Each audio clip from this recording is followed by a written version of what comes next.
The cops didn't believe me when I saw a UFO. They do now. I'm writing this from inside an interrogation room, barricaded behind a desk and a filing cabinet, hands shaking with the lights flickering overhead, and something wet scratching at the other side of the door.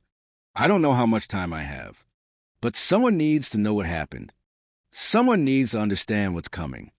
It started last night, just after 1:40 a.m., when I caught the last bus home after my shift at the gas station.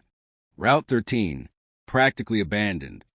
It cuts through a winding stretch of forest before looping out toward the far edge of town where I rent a little house. Most nights, I'm the only passenger.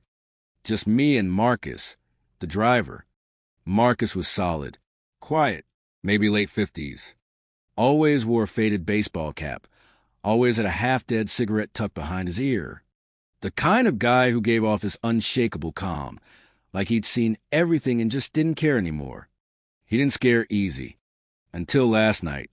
We were maybe 3 stops from mine, just entering the thickest part of the woods. The trees crowd close there, thick black pines that block out the stars. The air always feels heavier, like the forest is watching. Then the bus stuttered. Just once. The headlights flickered.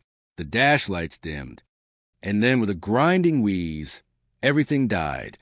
No power. No engine. No hum of electricity. The heater shut off and the cold hit me like a wave. And then the light came. Not headlights. Not lightning. Something else.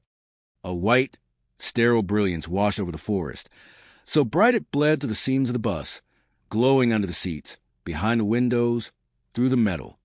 It wasn't light. It was erasure. Like everything outside the bus had been painted over. Marcus stood slowly. I remember the way he looked back at me, one hand on the door lever, eyes narrowed. Not scared exactly. Just resigned. Stay here, he said.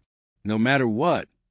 The doors opened with a hiss, even though there was no power. Marcus stepped out into the light, casting a long shadow behind him.